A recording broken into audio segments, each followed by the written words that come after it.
할렐루야, 귀하고 복된 주일입니다. 우리 오늘도 우리 하나님께 가까이 나아가고 하나님께로부터 오는 은혜 누리기를 소망합니다. 우리 잠시 기도할 텐데요. 기도하면서 우리 마음으로부터 예배를 준비하겠습니다. 아버지,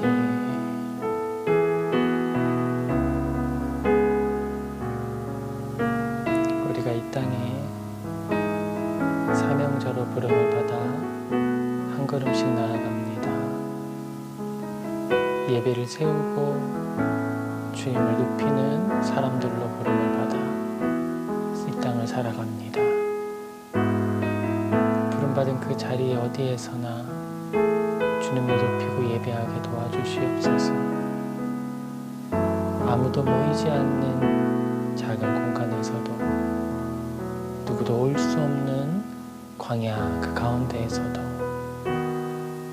낮이나 밤이나 우리가 부할 때에나 공부할 때에나 언제나 주님만을 높이는 주님의 자녀, 주의 사역자들 되게 하여 주옵소서. 아버지, 그 여정을 걸어가는 가운데 주의 종의 가정을 지키시고 주님의 나라를 보게 하시며 하나님의 영광에 참여할 수 있도록 도와주옵소서. 우리가 광야에서 예배드리는 그 시간 동안에 충성된 예배를 준비하고 온전한 진리가 전파되게 하옵소서. 바른 가르침과 바른 믿음의 모범이 우리의 삶에 나타날 수 있도록 은혜를 베풀어 주옵소서.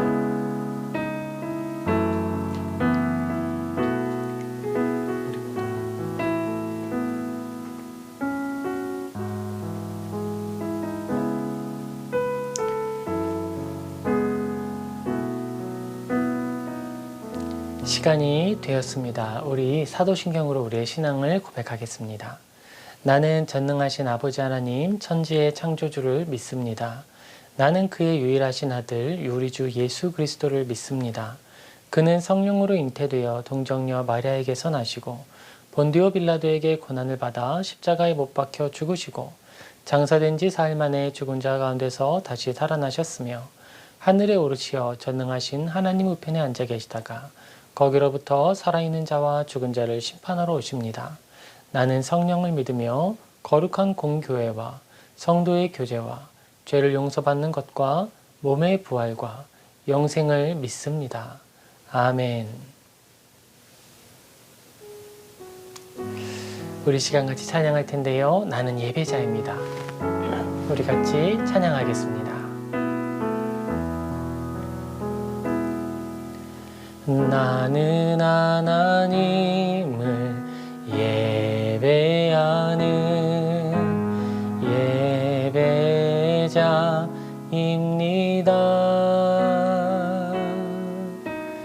내가 서 있는 곳 어디서나 하나님을 예배합니다. 내 영혼 거룩한 은혜를 향하여 내 마음 완전한 하나님 향하여 이곳에서 바로 이 시간 하나님을 예배합니다.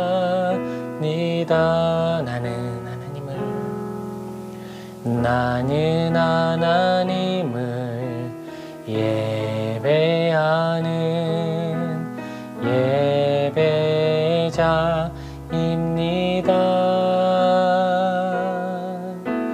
내가 서 있는 곳 어디서나 하나님을 예배합니다. 내 영혼 거룩한 은혜를 향하여 내 마음 완전한 하나님 향하여 이곳에서 바로 이 시간 하나님을 예배합니다.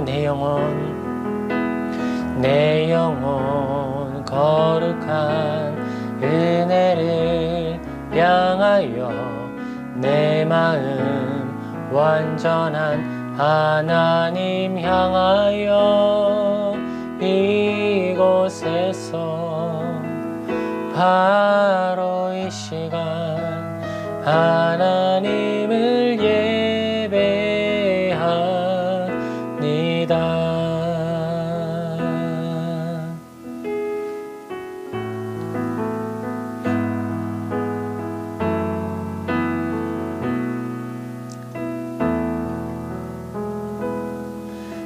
하나님은 너를 지키시는 자 너의 우편에 그늘 되시니 낮의 해와 밤의 달도 너를 해치 못하리. 하나님은 너를 지키시는 자 너의 우편에 그늘 되시니 낮의 해와 밤의 달도 너를 해치 못하리. 눈을 들어 산을 보아라. 너의 도움 어디서 오나.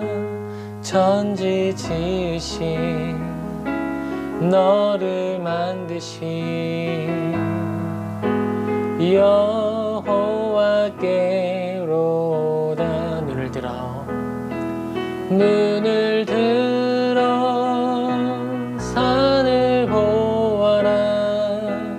너의 도움 어디서 오나. 천지 지으신 너를 만드신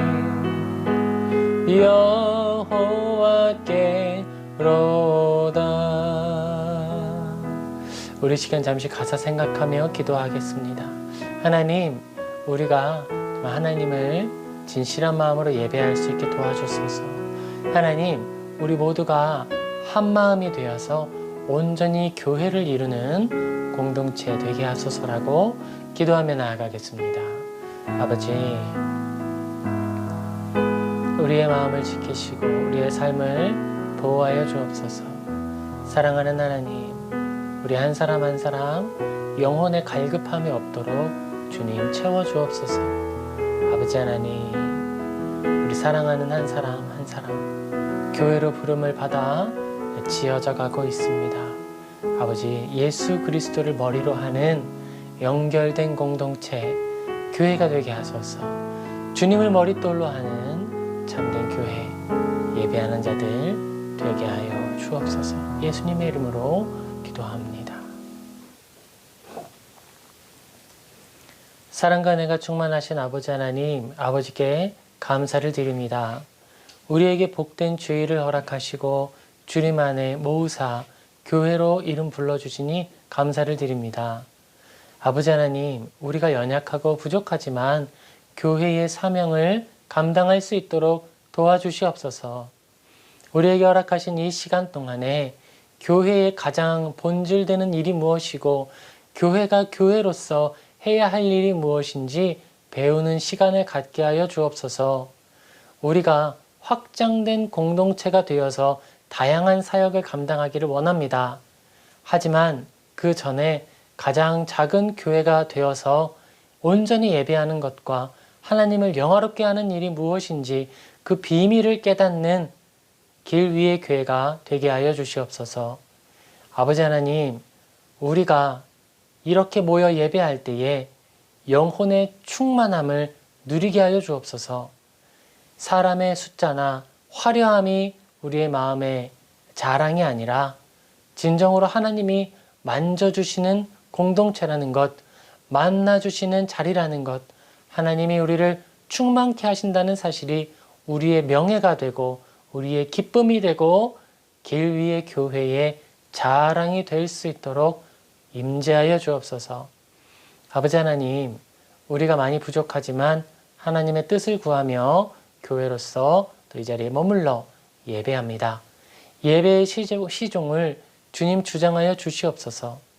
시작할 때에 주님 임재하시고 마친 이후의 모든 삶에 동행하여 주시어서 우리가 진정으로 기쁜 성도의 삶을 살아가게 하시고 다른 이들에게 복음을 전파하게 하시고 믿음의 모범이 되어서 하나님의 뜻을 드러내는 그리스도의 편지 되게 하여 주옵소서. 아버지 하나님, 우리 사랑하는 협력 선교사님들을 위해서 기도합니다. 네팔에서 사역하는 우리 함승전 선교사님 기억하여 주시고 사역 가운데 동행하여 주시며 위로하여 주옵소서. 코로나19의 변종으로 인해 많은 확진자가 나오고 또 어려움이 있습니다. 아버지, 모이지 못하는 가운데에 열심히 수고하는 선교사님의 사역 복되게 하옵시고 그가 온라인을 통해 성경 공부를 지도할 때 많은 사람들이 리더로 세워져서 모이는 자리마다 교회가 세워지고 예수님이 전파되는 놀라운 역사가 나타나게 하옵소서. 아버지, 프랑스의 전경미 선교사님을 위해 기도합니다. 아버지 하나님, 특별히 남편 되시는 다비드 선교사님께서 또 건강상의 이유로 어려움을 겪고 있습니다. 주님, 그 교회를 지켜주옵소서.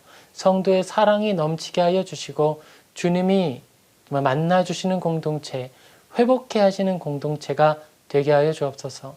돕는 손길을 보내주시고 협력하는 사람들이 많아지게 하셔서 그 교회의 연약한 지체들을 돕고 세우고 섬기고 또한 우리 사랑하는 선교사님들이 그 교회에서 위로함을 얻고 기쁘고 또 활력 있게 복음 전파하게 하여 주시옵소서.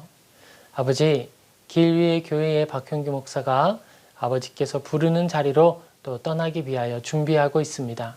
그 모든 과정 가운데에 예배가 멈추지 않게 하시고 하나님을 만나는 역사가 나타나게 하시고 주님이 예비하신 사람들과 함께 교회를 이루어서 하나님을 영화롭게 하는 놀라운 역사가 나타나게 하여 주옵소서. 주님께 이 모든 것을 온전히 맡기고 또 함께하여 주실 것에 미리 감사드리며 예수님의 이름으로 기도합니다. 아멘. 할렐루야. 우리 복된 주일 우리 같이 성경 살펴보겠습니다. 우리 오늘 같이 살펴볼 성경 본문 말씀은요, 야고보서 5장 13절에서 18절 기도, 교회의 사명이라는 제목으로 같이 살펴보겠습니다. 야고보서 5장 13절에서 18절입니다. 제가 봉독하겠습니다. 너희 중에 고난당하는 자가 있느냐? 그는 기도할 것이요. 즐거워하는 자가 있느냐? 그는 찬송할지니라. 너희 중에 병든 자가 있느냐? 그는 교회의 장로들을 청할 것이요. 그들은 주의 이름으로 기름을 바르며 그를 위하여 기도할지니라. 믿음의 기도는 병든 자를 구원하리니 주께서 그를 일으키시리라. 혹시 죄를 범하였을지라도 사하심을 받으리라. 그러므로 너희 죄를 서로 고백하며 병이 낫기를 위하여 서로 기도하라. 의인의 간구는 역사하는 힘이 큼이니라. 엘리야는 우리와 성정이 같은 사람이로되 그가 비가 오지 않기를 간절히 기도한즉 3년 6개월 동안 비가 오지 아니하고 다시 기도하니 하늘이 비를 주고 땅이 열매를 맺었느니라. 아멘. 오늘 야고보서에서는요, 하나님께서 교회를 어떻게 이끌어 가시는지 그 내용을 성도의 측면에서 설명하고 있습니다.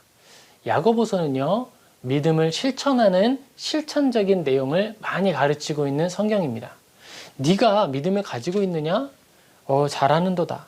귀신도 믿고 떠느니라. 이렇게 말하면서 믿음을 가지고 있지만 믿음을 가지고 온전히 살아내지 못하는 사람들을 질타하고 있는 성경이다라고 우리는 확인할 수 있는 것이죠. 우리에게 있어서 이 믿음이라고 하는 것은 우리의 삶에 아주 밀접하게 관계되어 있는 것인데, 먼저 우리의 이 삶에 건전한 실천들이 나타나도록 용기를 주는 것이 바로 믿음입니다. 하나님이 우리의 눈물을 닦아주시겠다. 하나님이 너와 함께 하신다. 예수님께서 말씀하셨다.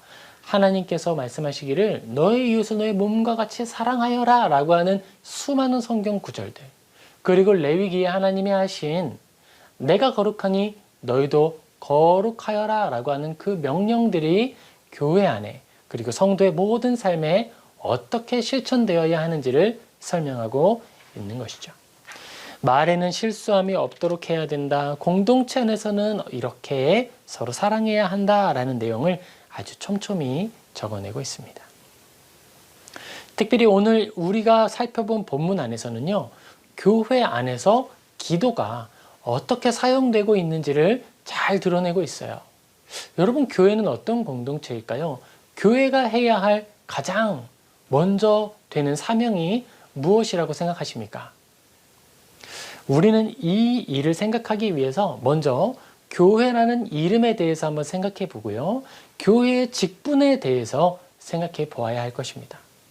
교회의 직분을 온전히 감당하도록 하는 이 도구적인 측면에서 기도를 생각해 보려고 해요. 우리는 지난 시간부터 계속 교회, 그리고 그 안에 함께한 성도에 대해서 이야기를 나누고 있었죠. 교회는 어떤 것입니까? 교회는 두 가지로 생각해 볼 수 있는데, 하나는 성도 개인이고 또 하나는 그 개인, 성도들이 모인 공동체가 바로 교회다라고 우리는 이야기했습니다. 우리는 교회라고 불리는 사람들이에요. 그리고 야고보서의 이 편지를 받는 사람들은요, 믿지 않는 사람들이 아닙니다. 우리 이걸 잘 기억해야 돼요. 믿는 사람들에게 전해 주었던 것이 바로 서신서예요. 믿음을 가지고 있는 교회의 사도들이 편지를 써서 안부를 묻고 격려하고 바른 믿음에 온전히 서도록 가르치는 것, 그것이 서신의 역할이었습니다. 오늘 이 편지를 받고 있는 사람들은, 혼나고 있는 사람들은 믿음을 가지고 있는 사람들이었다라고 보는 거죠. 자, 그리고 믿음을 가지고 있는 사람들이 어떻게 지내느냐? 그들은 교회를 이루면서 사는데 그 안에서 여러 가지 삶의 형태가 똑같이 나타나는 거예요. 저는 이러한 삶의 형태를 두 글자로 표현하는 걸 좋아하는데요. 충돌이라는 말을 사용하고 싶어요. 우리가 교회 안에 함께하면요, 충돌이 생깁니다. 의견이 다르거든요. 믿음의 강조점이 다르고 각 사람이 가지고 있는 믿음의 사명이 조금씩 달라요. 어떤 사람은 손으로 부름을 받아서 섬세하게 움직일 수 있어요. 근데 어떤 사람은 다리로 부름을 받아서 섬세함은 떨어져요. 하지만 우직하게 그 몸무게를 견뎌냅니다. 그런데 이 손의 역할을 맡은 사람이 발의 역할을 맡은 사람에게 찾아가서 따지는 거예요.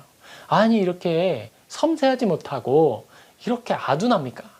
그리고 다리는 손에게 따집니다. 아니, 당신은 왜 그렇게 우직하지 못합니까? 이래가지고는 온 지체가 평안할 수 없겠죠. 그렇게 서로 충돌하는 거예요. 그러면 그 충돌을 어떻게 해결할 것인가? 손은 어떤 역할을 맡고 있고 다리는 어떤 역할을 맡고 있는가? 그것을 잘 설명하고 있어요. 13절입니다. 너희 중에 고난당하는 자가 있느냐? 그는 기도할 것이요. 즐거워하는 자가 있느냐? 그는 찬송할지니라. 교회 안에 있는 공동체를요, 두 가지로 구분을 하고 있습니다. 어떤 사람은 어려움을 당하는 사람, 어떤 사람들은 즐거운 사람. 그리고 그 두 사람들이 마땅히 행동해야 할 것이 무엇인지 알려주는 거예요. 슬픈 사람은 자기의 슬픔만을 계속 나누어서 공동체 전체를 슬프게 만드는 그런 일을 하는 것인가.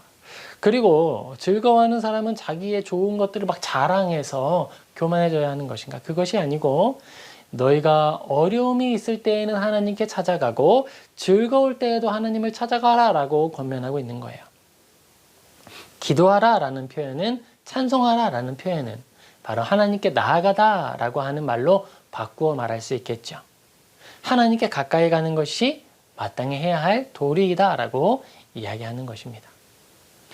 그러면 우리가 살펴본 직분 안에서 이 일은 어떻게 수행되어야 할까요? 그것이 14절에 설명됩니다. 너희 중에 병든 자가 있느냐?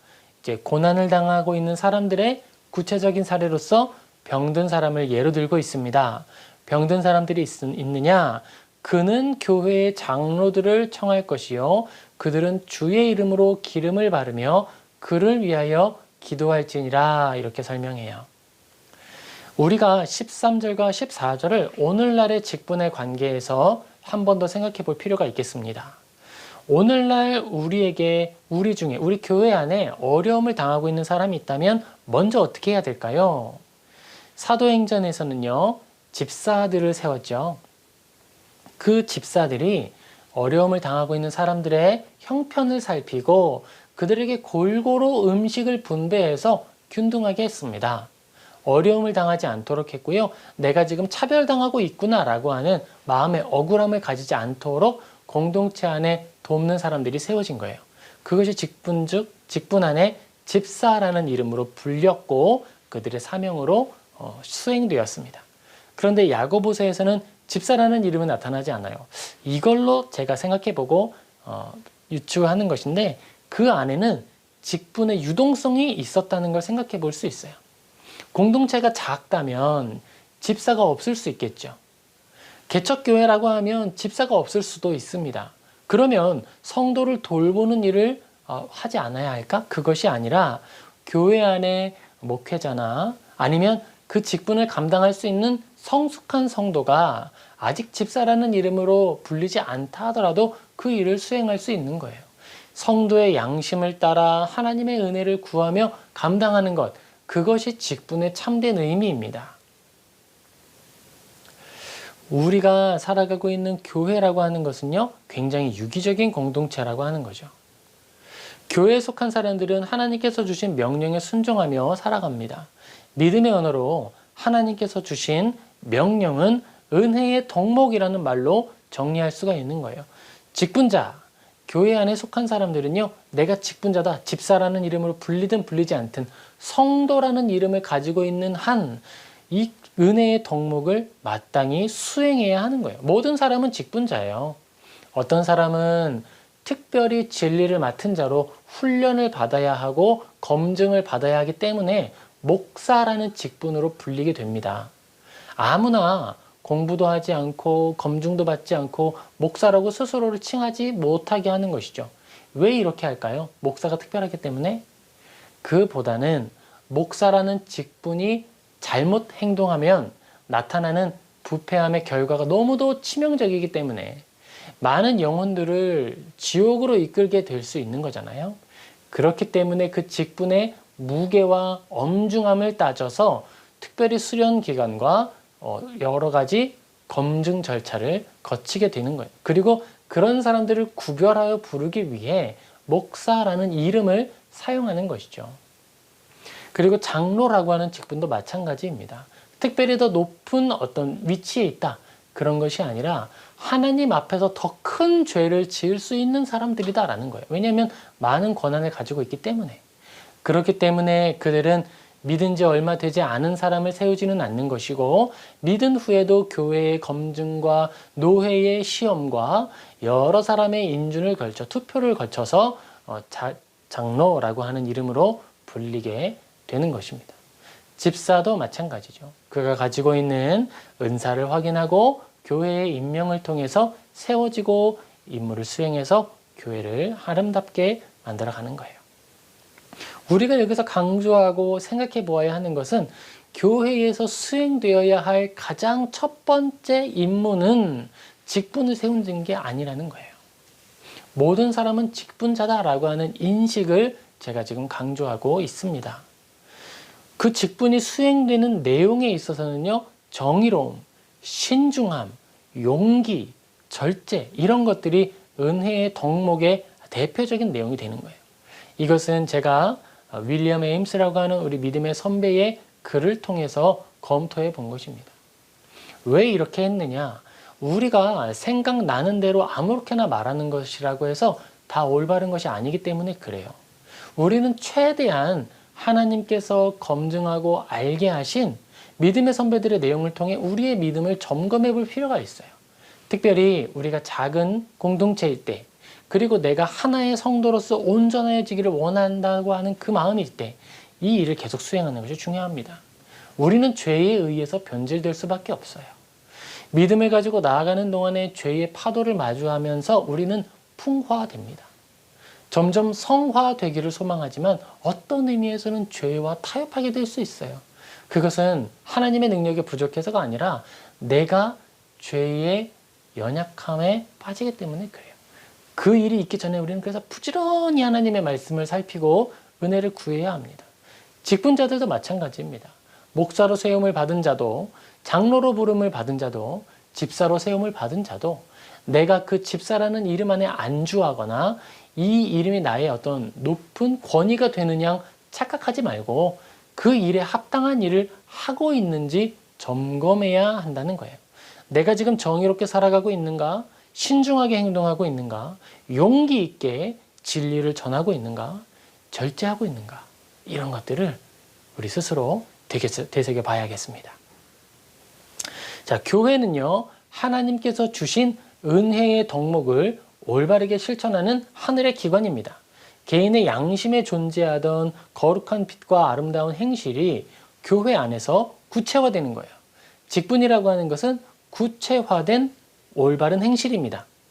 집사는 연약한 자들을 돌아보지요. 고난당하는 자가 있는지 살피고 병든 자가 있는지 살펴봅니다. 그리고 그들이 교회 안에 올바른 절차를 따라 섬김을 받고 돌봄을 받을 수 있도록 통로가 되어주는 거예요. 큰 소리로 외치는 거예요. 우리 중에 어려움 당하는 사람이 있습니다 라고 장로와 또 목회자에게 찾아가서 알려주는 역할을 감당하게 되는 것이죠. 그 일을 통해 직분의 수행을 통해 아름다운 행실이 제도화됩니다. 교회라고 하는 공동체가 진정으로 하나님의 뜻을 수행하는 정말 힘있는 기관이 되도록 하는 거예요. 각 직분자들은 그 일을 각자의 맡은 자리에서 감당하는 사람들입니다.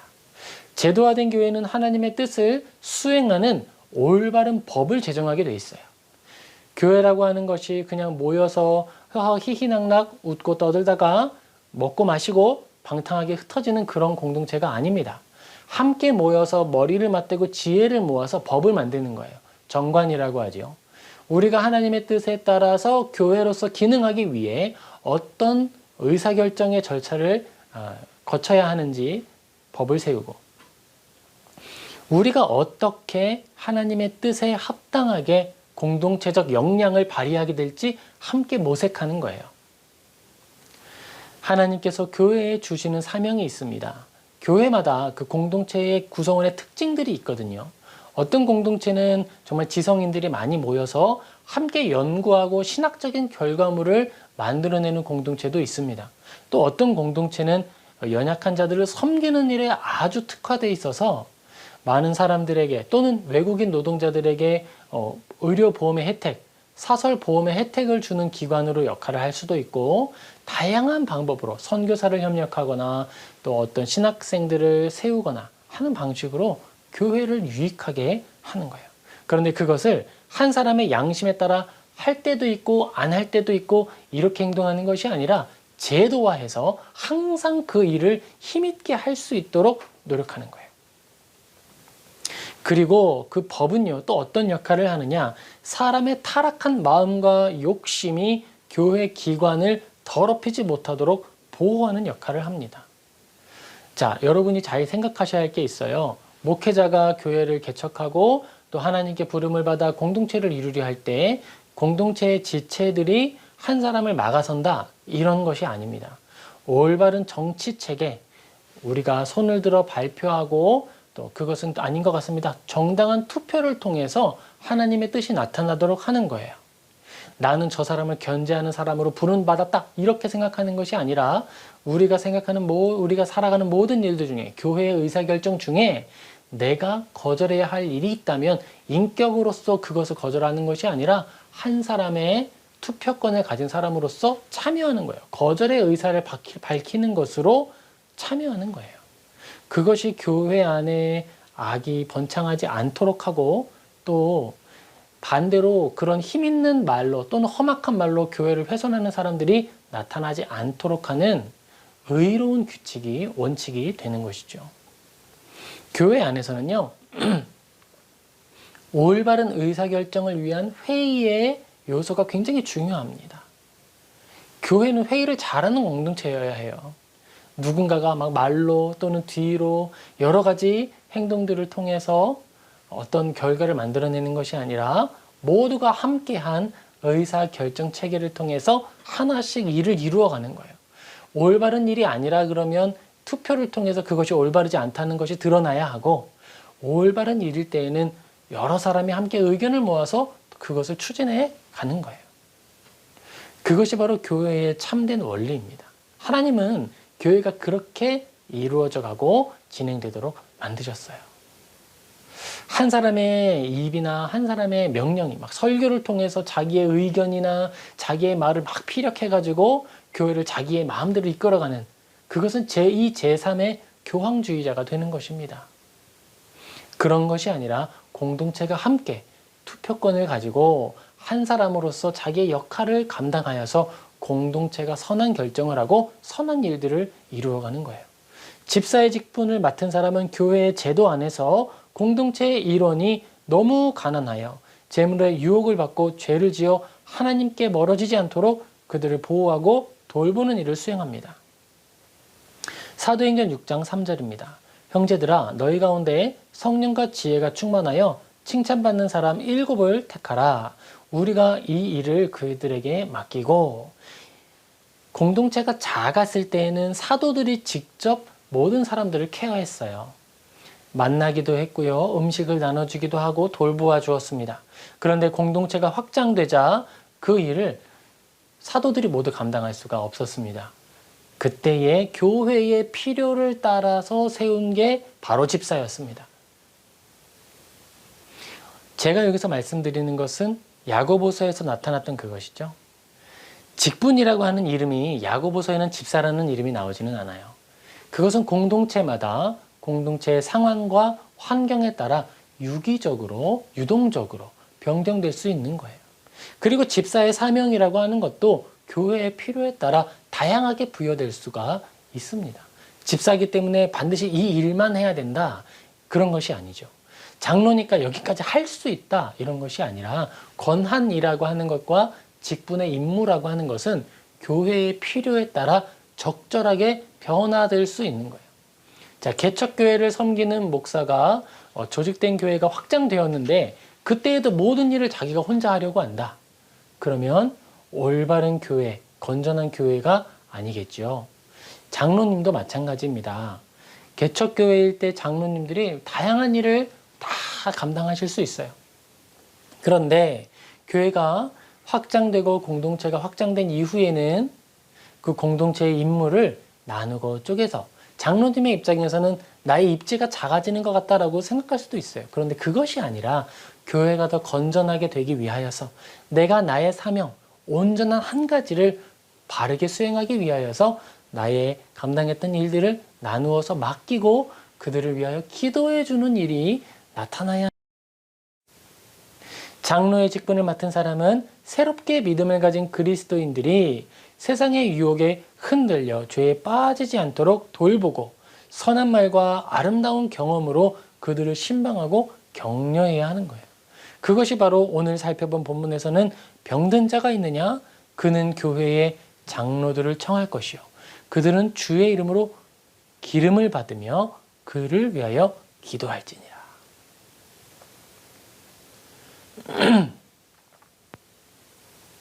제가 강조하는 것이 있는데, 우리가 직분을 수행할 때에 어떤 이 일을 하는 게 중요하지 않다라고 하는 걸 생각해야겠습니다. 내가 하는 일 그 자체, 어떤 돕기 위해 나는 부름을 받았으니까 무조건 돕기만 해야 된다. 이것도 돕고 저것도 돕고. 그런데 돕는다고 하는 그 행동의 가장 원칙적인 행동이 있는데 그것은 기도예요. 사랑하는 아내를 위해 기도하고 배우자를 위해 함께 기도하고 공동체의 고난을 당하고 있는 사람을 위해 먼저 기도합니다. 그리고 병든 자가 있으면 장로는 찾아가서 그를 위해 기도합니다. 권면을 해야 한다면 권면을 하러 가기 전에 먼저 기도합니다. 그것이 바로 직분의 참된 수행이에요. 오늘 야고보서 5장에 나타나고 있는 이 직분의 내용과 교회에 나타나고 있는 섬김을 보면 언제나 기도로 나타납니다. 믿음의 기도는 병든 자를 구원하게 될 것이다. 너희는 서로 기도하라. 의인의 간구는 역사하는 힘이 있다. 엘리야는 우리와 성정이 같은 사람이었지만 그가 기도할 때에 정말 3년 6개월 동안 비가 오지 않았고 다시 기도하니 비가 내렸다. 교회는 기도하는 교회의 공동체이고 기도를 통해서 교회의 직분이 그리고 교회의 건전성이 온전히 확보된다라고 우리에게 교훈해주고 있는 거예요. 그러므로 교회는 하나님의 나라를 기도를 통해 세우고 기도를 통해 온전케 하는 공동체다라고 말할 수 있겠습니다. 기도가 바로 교회의 가장 첫 번째 사명이다라고 이야기할 수 있는 거죠. 우리는 다시 한번 이 기도에 대해서 살펴보는데 이번에 좀 더 확장해서 야고보서 4장을 같이 살펴보며 기도를 생각해 보려고 합니다. 야고보서 4장 2절에서 3절에는요. 이렇게 기록이 되어 있습니다. 너희는 욕심을 내어도 얻지 못하며 살인하며 시기하여도 능히 취하지 못함으로 다투고 싸우는도다. 너희가 얻지 못함은 구하지 아니하기 때문이요 구하여도 받지 못함은 정욕으로 쓰려고 잘못 구하기 때문이라 라고 이야기합니다. 교회에 주는 이야기잖아요. 그런데 교회의 편지를 쓰고 있는 내용 중에 교회 안에 욕심이 나타나고 있다라고 이야기하고 있는 거예요. 그 욕심은 어떤 형태일까요? 아나니아와 삽비라가 대표적인 사례입니다. 교회에서 돌봄을 해준다는 것을 보고 그 돌봄을 정말 나의 유익을 위해 취하기 위해서 자기의 재정의 모든 것을 팔았다라고 속이고 교회의 돌봄을 나에게도 베풀어 주세요 라고 말하면서 재정을 숨기는 거예요. 교회를 자기의 탐욕을 위한 도구로 사용하려 하는 것이죠. 성령님께서 그를 심판하셨습니다. 그처럼 교회 안에서 나의 높음을 자랑하려 하거나 내가 사회에서 인정받지 못해서 교회 안에서 인정받으려고 하는 그런 여러 가지 욕심들이 나타날 때 이야기하는 거예요. 너희들이 욕심을 내어도 얻지 못하고 살인하고 시기하여도 취하지 못하기 때문에 다투고 싸우는구나. 교회 안에서 막 분쟁이 나타나는데 막 그게 해결이 되지 않는 거예요. 그런데 너희가 그렇게 원하는데도 불구하고 얻지 못하는 것은 정욕으로 쓰려고 잘못 구하기 때문이다. 너희는 서로 낮추어라. 야고보서 4장 10절입니다. 주 앞에서 낮추라. 그리하면 너희를 높이시리라. 8절입니다. 하나님을 가까이 하라. 그리하면 너희를 가까이 하시리라. 죄인들아 손을 깨끗이 하라. 두 마음을 품은 자들아 마음을 선결하게 하라. 교회의 공동체로 모여있는 사람들에게 하는 이야기예요. 우리는 교회라는 이름을 부여받아서 모여있지만 여전히 죄를 가지고 있는 사람입니다. 우리는 성령님이 머무시는 거룩한 집이라고 하는 그 기능을 나 스스로는 온전히 감당할 수가 없는 사람들이에요. 우리가 하나님의 거룩한 집이다라고 하는 그 이름에 합당한 공동체를 이루지 못합니다. 바울도 말하지요. 죄인 중에 내가 괴수다라고 말합니다. 하물며 우리는 어떻겠습니까? 그렇기 때문에 우리는 더욱더 기도해야 합니다. 우리가 교회의 직분자로서 직분을 수행하기 위해만 기도하는 것이 아니라 교회 그 자체로 불려지기 위해서 기도해야 된다는 거예요. 우리가 하나님께 드리는 이 기도는요. 나 자신을 아는 그 겸손함으로부터 시작합니다. 우리가 겸손한 마음이 없다면요. 기도할 수 없어요. 기도하지 않아도 내가 다 할 수 있는데 어떻게 기도가 되겠습니까? 기도한다는 것은 내가 진정 이 직분을 맡기에 부족하고 연약하다라고 하는 것을 하나님께 고백하는 것이고 우리가 공동체 안에서 겸손하게 행동할 수 있도록 우리의 마음을 지켜주세요 라고 주님의 도움을 구하는 것이 되는 거예요. 예레미야는 말합니다. 만물보다 거짓되고 심히 부패한 것은 마음이라 누가 능히 이를 알리오마는 이라고 말해요. 그러니 우리는 더욱더 기도의 자리로 나아가야겠습니다. 나는 직분자가 아니니까 기도하지 않아도 돼. 이런 것이 아니라 나는 더욱더 기도해야 한다라고 하는 거죠. 로마서 10장 14절입니다. 그런즉 그들이 믿지 아니하는 일을 어찌 부르리요? 듣지도 못한 일을 어찌 믿으리요? 전파하는 자가 없이 어찌 들으리요? 우리가 하나님을 정말 믿는다면 기도하지 않을 수 없습니다. 이스라엘 사람들은 하나님께 기도하면서도 기도하지 않게 되기를 위하며 기도했어요. 여러분, 이게 무슨 말일까요? 이스라엘 사람들이 옛날부터 계속 하나님께 기도를 해왔습니다. 특별히 광야에서도 막 기도했고요. 약속의 땅인 가나안에 들어가서도 기도를 했어요. 그런데 그 기도의 내용이 이상해요. 하나님, 나에게 평안을 주세요 라고 말하면서 여러 가지를 하나님께 구하는데, 하나님께 구하는 그 모든 것들이 이제 내가 더 이상 기도하지 않아도 되게 해주세요 라는 내용이라는 거예요.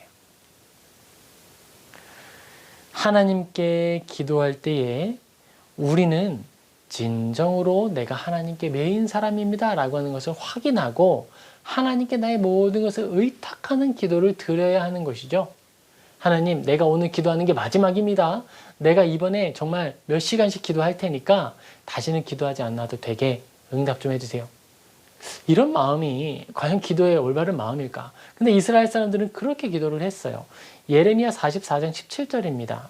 우리 입에서 낸 모든 말을 반드시 실행하여 우리가 본래 하던 것, 곧 우리와 우리 선조와 우리 왕들과 우리 고관들이 유다 성읍들과 예루살렘 거리에서 하던 대로 하늘의 여왕에게 분향하고 그 앞에 전제를 드리리라. 그때에는 우리가 먹을 것이 풍부하며 복을 받고 재난을 당하지 아니하였더니, 이렇게 말합니다. 옛날에 우상을 섬길 때는 내가 정말 평안했는데 지금은 너무 불편하다. 모든 순간에 기도하지 않으면은 마음의 평안도 얻을 수 없고, 기도하지 않으면은 어떤 것도 얻을 수 없고, 이건 너무 불편하다. 그렇게 이야기를 하는 거예요.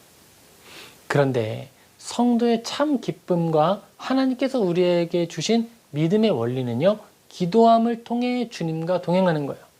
주님이 우리에게 동행하시는데 막 등대가 되셔서 저 멀리까지 빛을 쏘아서 바라보게 하시는 것이 아니라, 하나님께서는요, 발등의 불빛이 되셔서 우리의 한 걸음을 인도하는 분이세요.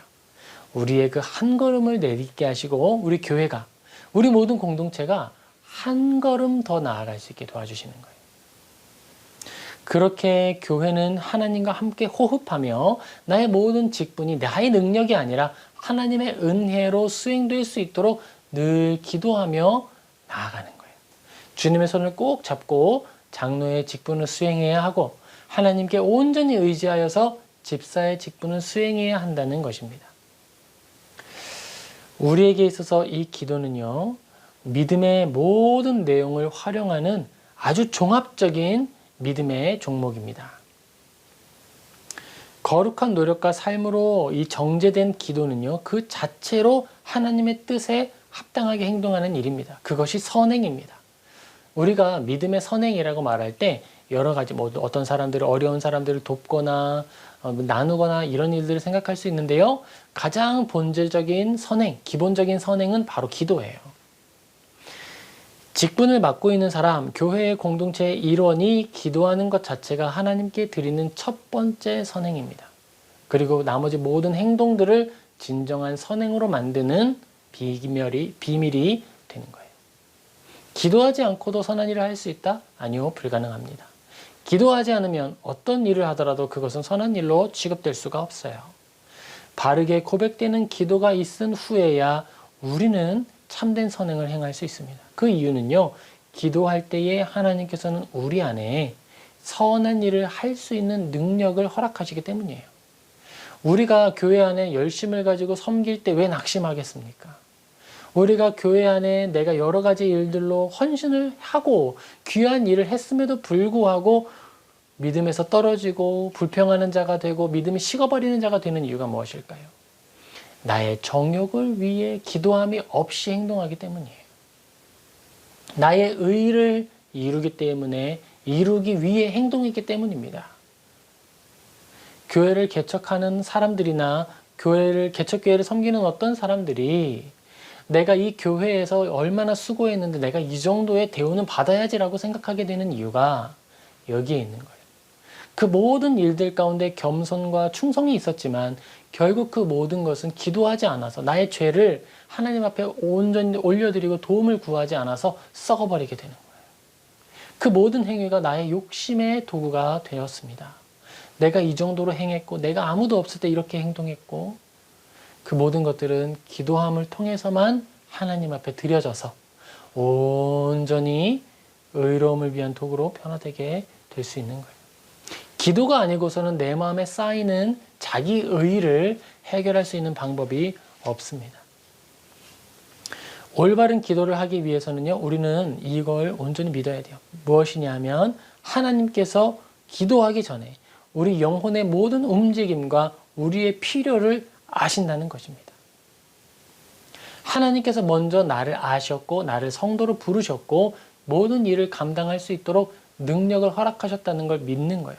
그 믿음을 가지고 하나님 앞에 나아가는 것으로부터 기도가 시작됩니다. 그렇게 기도할 때에 우리는 하나님께 응답을 기대할 수 있는 거예요. 최소한의 응답을. 그리고 또 하나는 하나님께 기도를 드릴 때 그 기도는 반드시 이루어질 것이라는 믿음을 우리는 가지고 있어야 합니다. 그래야 우리는 하나님 앞에 경건한 마음으로 나아가고 하나님 앞에 입술을 다스려서 기도할 수 있게 되는 거예요. 주저리 알아듣지도 못하는 말을 떠드는 것이 아니고 우상하게 빌듯이 정한수를 떠놓고 그 앞에서 손을 비비며 빌듯이 반복적인 말로 그것으로 다 된 것처럼 생각하지 않을 수 있는 거예요. 하나님은 나와 대화하는 분이시고 나와 대화했던 모든 것을 듣고 응답해 주는 분이다 라고 하는 것을 인지할 때 우리는 하나님 앞에 참으로 기도할 수가 있습니다. 들어주시는 분이 옆에 계시는데 말하지 않는 것도 올바르지 않은 것이고 들어주는 왕이 내 옆에 계신다고 해서 아무 말이나 떠드는 것도 또한 건전한 믿음이 아닐 수 있다는 거죠. 하나님께 드려지는 소원은 반드시 이루어질 것이라는 것을 믿고 하나님 앞에 나아가야 합니다. 올바른 기도는 하나님께서 모든 선한 일을 만드시고 우리가 고백하는 입술의 고백을 승인하시고 연락하심을 믿을 때에 드려지는 거예요. 그렇기 때문에 마태복음 6장 33절에서 예수님이 이렇게 말씀하십니다. 그런즉 너희는 먼저 그의 나라와 그의 의를 구하라. 그리하면 이 모든 것을 너희에게 더하시리라. 시편 34장 8절입니다. 너희는 여호와의 선하심을 맛보아 알지어다. 그에게 피하는 자는 복이 있도다. 먼저 말했던 하나님이 우리의 기도를 들으시는 분이다라는 것과 응답하는 분이다라고 하는 것을 믿을 때 우리는요, 우리의 기도는 좀 변하게 돼요. 하나님께 피하게 됩니다. 하나님께 나아가게 되고요. 나의 모든 것을 다 쏟아내게 돼요. 나의 마음을 말하지 않아도 이미 아시는 분께 내가 무슨 거짓말을 하고 어떤 가식적인 말을 하겠습니까? 그저 다 내어놓는 것이죠. 진실된 기도를 드리며 나의 진실된 기도를 내가 볼 때에 얼마나 연약한지 내가 다 알지 않겠습니까? 하나님, 제가 정말 하나님을 위해서 행한다 했는데 사실은 나의 욕심이 섞여 있습니다. 이 악한 죄인을 거두어 주소서, 구원하여 주소서라고 기도할 수밖에 없는 거예요.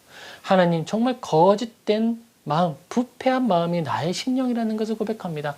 도와주세요라고 고백할 수밖에 없어요.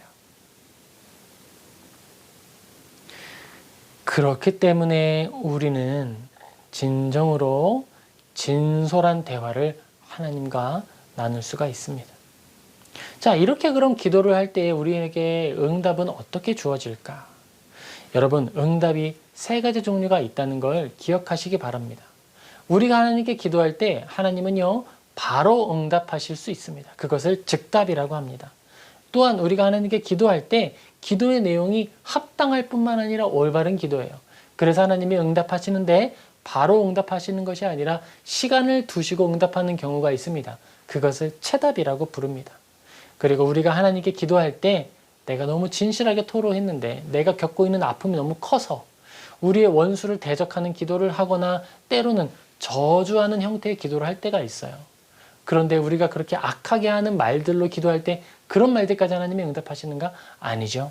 하나님은 그 마음의 중심을 보시고 우리에게 가장 선하고 필요한 게 무엇인지 아세요.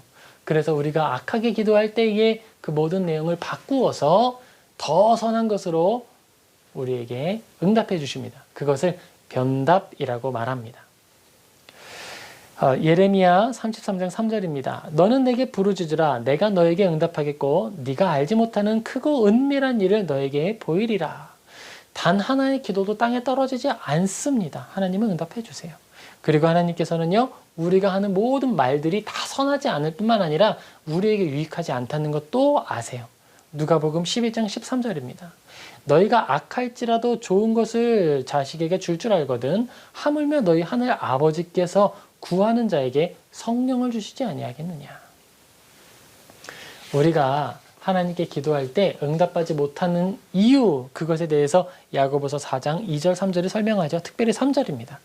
구하여도 받지 못함은 정욕으로 쓰려고 잘못 구하기 때문이라. 제가 막 기도합니다. 하나님, 우리에게 정말 풍성한 재정을 주시면 많이 도울 수 있을 것 같아요.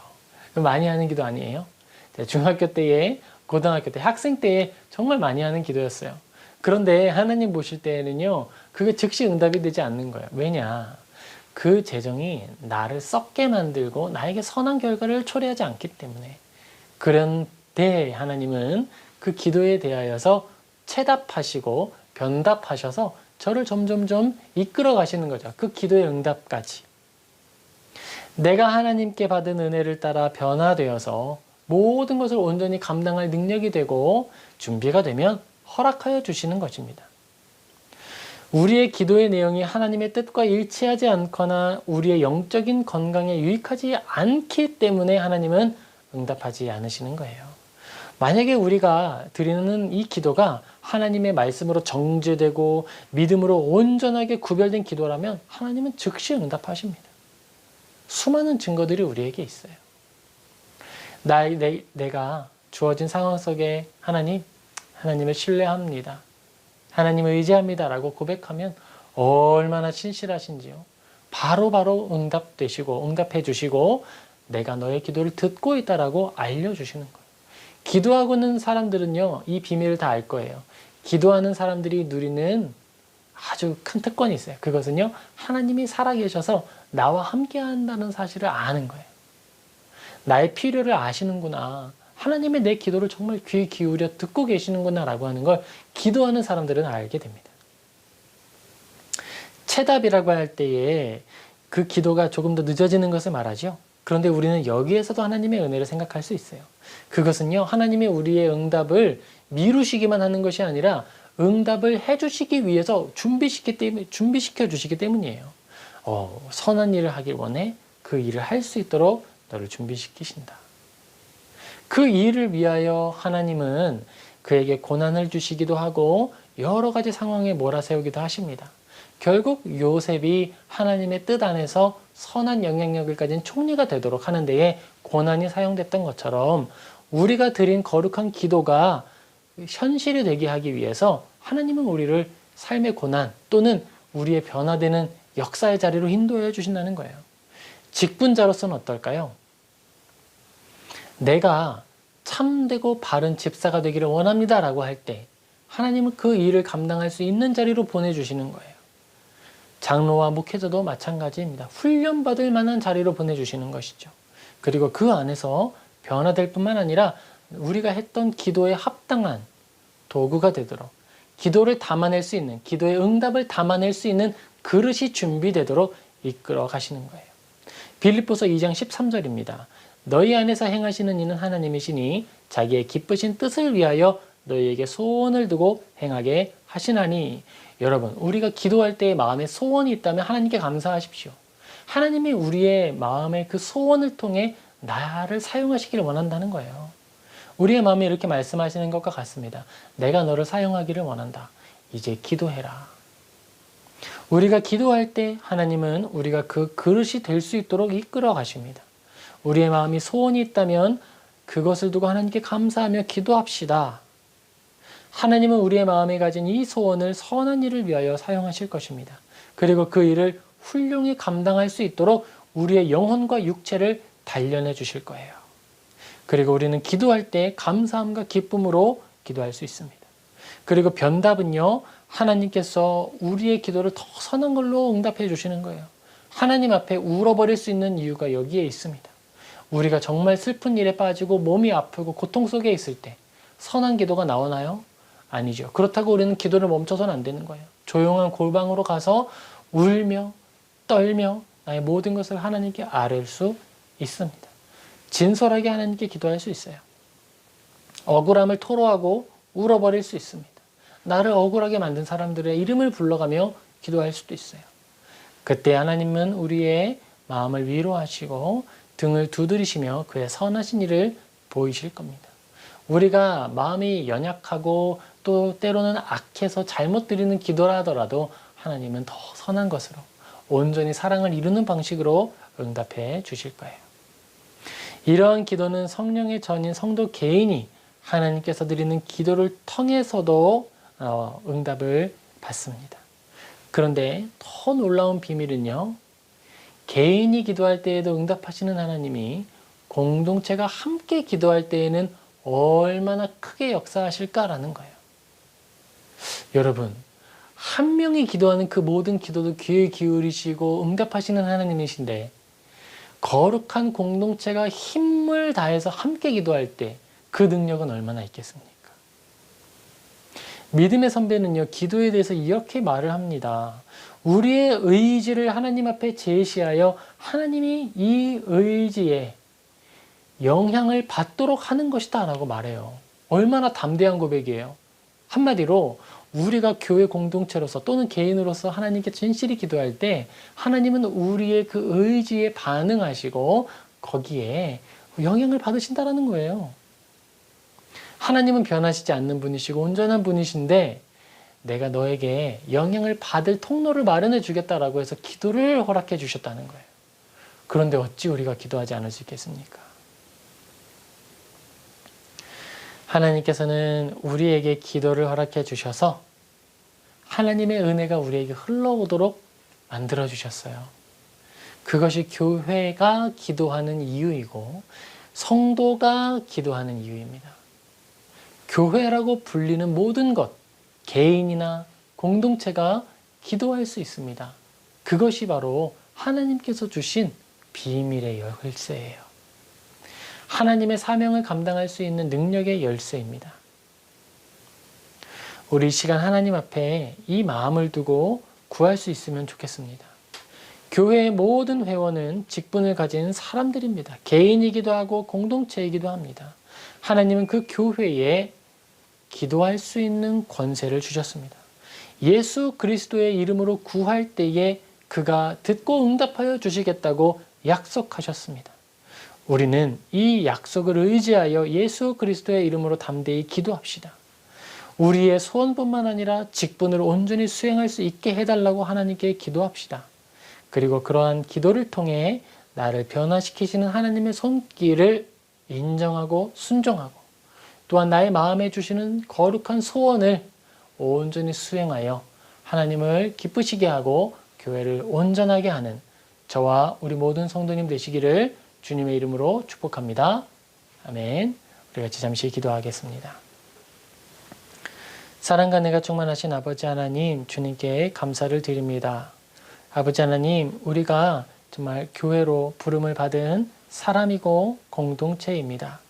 아버지, 우리가 교회로 부름을 받았고 또한 허락받은 권세가 있는데 그것은 예수님의 이름으로 기도하는 것입니다. 아버지, 이 시간 이후로 우리가 예수님의 이름으로 기도하기를 또 늘 힘쓸 수 있도록 도와주시옵소서. 또한 우리가 연약하게나마 기도할 때 응답하여 주심을 드러내 주셔서 우리가 더욱더 담대하게 기도할 수 있도록 도와주옵소서. 특별히 기도의 내용이 나의 욕심이나 나의 뜻을 구하기 위해서만 기도하는 것이 아니라 교회를 유익하게 하고 교회의 직분을 잘 감당하기 위한 기도를 하나님께 드려서 하나님께는 기쁨과 영광이 되고 또 우리의 이 땅에 사는 삶에서는 하나님을 누리는 성도의 삶을 온전히 이루게 하여 주시옵소서. 주님께 감사드리며 예수님의 이름으로 기도합니다. 아멘. 우리 같이 찬송가 213장 3절 4절 5절 찬양하면서 하나님께 봉헌하시겠습니다.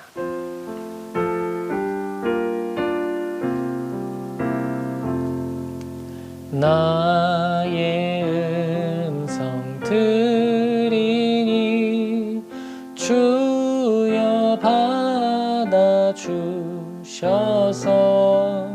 주의 진리 말씀 주협하게 하소서. 나의 보화 드리니 주여 받아주셔서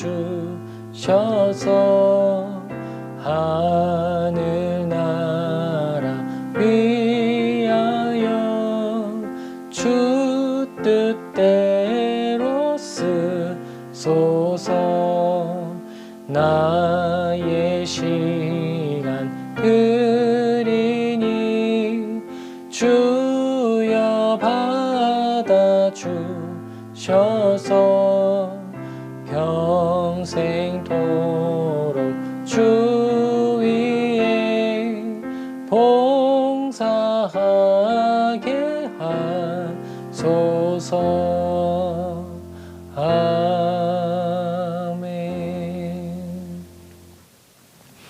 봉헌을 위해 기도하겠습니다. 사랑과 은혜가 충만하신 아버지 하나님, 우리에게 거룩한 마음을 주셔서 하나님의 나라를 위하여 봉헌하게 하시니 감사를 드립니다. 어떤 이들은 그의 시간을 사용하고 공간을 사용하기도 합니다. 아버지, 또 어떤 이들은 생명을 사용하여 얻은 소득을 나누어 하나님 앞에 거룩하게 올려드립니다. 아버지, 하나님께 올려드리는 모든 시간과 모든 재정을 귀히 여겨 주옵시고 받아주시며 흠양하여 주시고 주님의 뜻을 위하여 사용하여 주시옵소서. 아버지 하나님, 우리 기회의 교회가 하나님의 뜻을 수행하는 일에 이 재정을 바르게 사용하게 하시고 우리가 이 재정을 귀히 여기며 하나님의 나라를 온전하게 세우는 일에 사용할 수 있도록 은혜를 내려 주옵소서. 아버지, 특별히 우리 교회가 선교사님들을 후원할 때 주님께서 그 일 가운데 더 큰 능력을 부어주셔서 우리는 미약하게 섬기지만 더 큰 능력이 하나님의 손길이 동행하여 주시기를 간절히 비옵고 원합니다. 아버지 하나님, 우리 교회가 더욱더 힘있게 선교사님들과 주위 어려운 이웃들과 교회를 섬길 수 있게 하여 주옵시고 우리 교회가 걸어가는 모든 여정 가운데에서 영혼이 살아나고 전도를 우리가 감당하고 교회를 세우는 아름다운 능력이 나타나게 하여 주옵소서. 주님께 감사드리며 예수님의 이름으로 기도합니다. 아멘. 축도하겠습니다.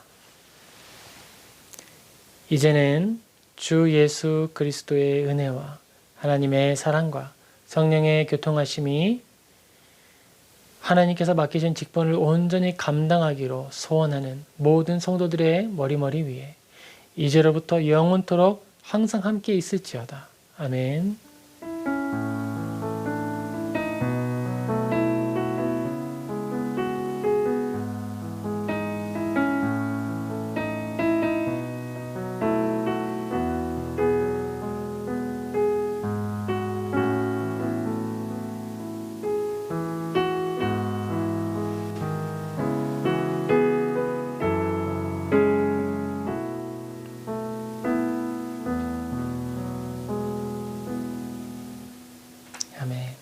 이것으로 주일 예배를 모두 마치겠습니다. 남은 주일도 주님과 동행하시고 휴식을 누리고 은혜 누리는 모든 주님의 이름으로 축복합니다.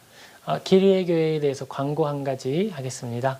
길 위의 교회가 하나님의 부르심을 받고 이제 프랑스로 여정을 준비하고 있습니다. 그 모든 과정 가운데에서 첫 번째 목적지는 그르노블로 저희가 정하고 기도하고 있는데요. 네, 알베르빌로 정하고 우리가 준비하고 있는데요. 그 모든 여정을 위해서 함께 기도해 주시면 감사하겠습니다. 그리고 우리가 그곳에서 먼저 어학을 하게 될 텐데 그 과정에서도 우리는 함께 예배하려고 해요. 마음 주시는 하나님께 감사드리고 우리가 그 일을 온전히 감당할 수 있도록 기도해 주시기를 부탁드립니다. 이것으로 마치겠습니다. 감사합니다.